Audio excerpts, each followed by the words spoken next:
দিয়ে দেশ চালালে কেমন হয় সেটা আমরা একবার দেখতে চাই। জোরে বলেন কথা ঠিক না?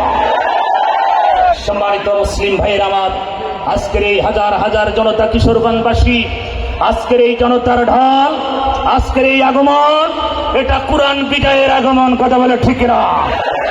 আগামীর সূর্য কোরআনের সূর্য, আগামীর বাংলাদেশ ইসলামের বাংলাদেশ, আগামীর বাংলাদেশ টুপি আলাদার বাংলাদেশ। মুসলিম ভাইয়ের আমার, এদেশের জনগণ এই বাংলাদেশটিকে কারাগারে বন্দী করে রেখেছিল। এ গোটা বাংলাদেশ একটি আয়না ঘরের ভিতরে বন্দী ছিল। আল্লাহ পাক সেই আয়না ঘরকে তছনছ করে দিয়ে, জালেমের মঞ্চকে তছনছ করে দিয়ে আল্লাহ যখন হক বাংলাদেশে প্রতিষ্ঠা শুরু করলো, বাতিল তখন এমনি পালাতে শুরু করেছে। কথা বলে ঠিক না? এটা কার কথা? এটা কার কথা? এটা কোরআন শরীফের ভিতরে আসছে, হক যখন আসবে বাতিল তখন পালাবে। আল্লামা কথাগুলো যা বলেছেন, প্রতিটা কথা বাংলার জমিনে সব খাপে খাপ মিলে যাচ্ছে। কথা ঠিক কিনা? 12 কোটি মানুষ আস্তে করে, জোরে না, আস্তে করে, জোরে দিল তো আবার অন্য দেশে চলে যেতে পারে। কথা ঠিক না? বলছে আস্তে করে গাছের গোড়া একটু নাড়া দেবে, মামু বাড়ি দিল্লিতেই পড়াবা। পৃথিবীর কোন দেশ গ্রহণ করা নয়, একমাত্র ভারতের দালাল ভারতেই জায়গা হয়েছে। কথা বলে ঠিক না? আমার ভাইয়েরা, সৈরা শাসক জালেমের দোয়া কখনো কবুল হয়? ঘোষণা কর। আল্লাহ বলছেন, জালেমের দোয়া আমার দরবারে কখনো হয় না। অমুসলিম না, মাজলুমের দোয়া আল্লাহ কবুল করে।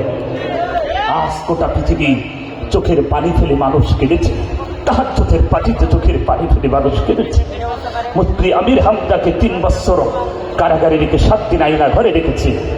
কত মানুষকে, একটা মানুষ জীবন্ত যদি কোনো মানুষ বলে আমি একটি মানুষ, সেই মানুষটি আয়না ঘর তৈরি করে, আপনি কি ইহুদি খ্রিস্টানদের দেশে বাস করেছেন যে আপনি এমন একটি কারাগার তৈরি করলেন যেখানে বৎসরের পর বৎসর মানুষ না খেয়ে কঙ্কাল হয়ে মানুষের হাড় হাড্ডি পাওয়া গেছে? কথা বলে ঠিক না?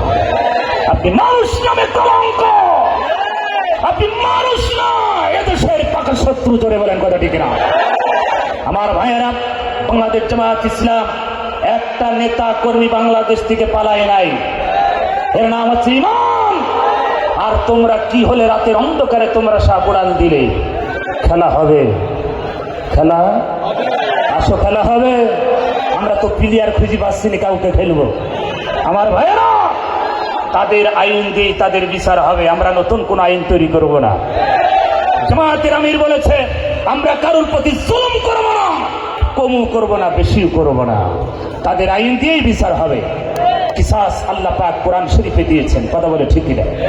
আল্লাহ রাব্বুল আলামিন গোটা পৃথিবীর মানব জাতির জন্য কোরআন নাজিল করলেন। নবী, এই পৃথিবীতে আমি কোরআন নাজিল করেছি গোটা পৃথিবীর মানব জাতির জন্য। তারা যদি কোরআন মেনে নেয় আর কোরআন অনুযায়ী জীবন চালায়, আমি আল্লাহ ফালাহুম আজরুহুম ইনদা রাব্বিহিম, আমার